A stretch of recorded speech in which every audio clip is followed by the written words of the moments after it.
بسم اللہ الرحمن الرحیم۔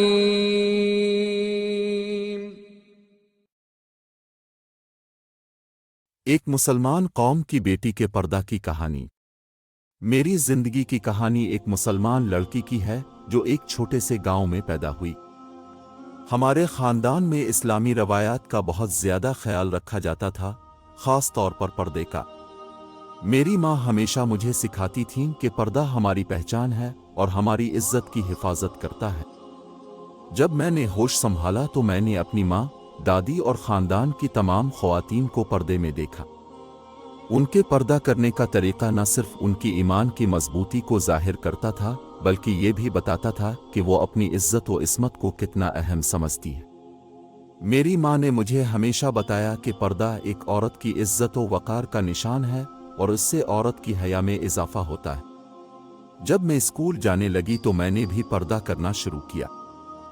شروع میں کچھ لوگ میرا مذاق اڑاتے تھے، خاص طور پر وہ جو مغربی طرز زندگی کو ترجیح دیتے تھے، مگر میں نے کبھی ان کی باتوں کی پرواہ نہیں کی، کیونکہ مجھے معلوم تھا کہ میں ایک مسلمان ہوں اور میرے لیے دین اور روایات سب سے اہم ہے۔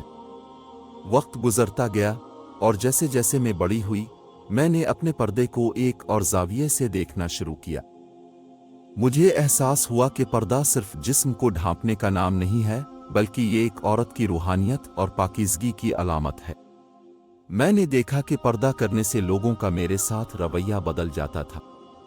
وہ مجھے عزت دیتے تھے اور میری باتوں کو سنجیدگی سے لیتے تھے۔ جب میں کالج گئی تو میں نے بھی اپنے پردے کو برقرار رکھا۔ کچھ لڑکیاں جو پردہ نہیں کرتی تھیں، وہ اکثر مجھ سے سوال کرتی تھیں کہ میں پردہ کیوں کرتی ہوں۔ میں انہیں ہمیشہ یہی جواب دیتی تھی کہ پردہ میرا ایمان ہے، میری پہچان ہے اور یہ مجھے اندرونی سکون دیتا ہے۔ آج میں ایک کامیاب عورت ہوں اور میں فخر سے کہہ سکتی ہوں کہ پردہ نے میری زندگی کو بہتر بنایا ہے۔ پردے نے مجھے نہ صرف دنیا کی برائیوں سے محفوظ رکھا بلکہ اس نے مجھے وہ اعتماد بھی دیا جو ایک مسلمان عورت کے لیے بہت ضروری ہے۔ میری کہانی ان تمام لڑکیوں کے لیے ایک مثال ہے جو اپنے دین اور روایات کے ساتھ جڑی رہنا چاہتی ہیں۔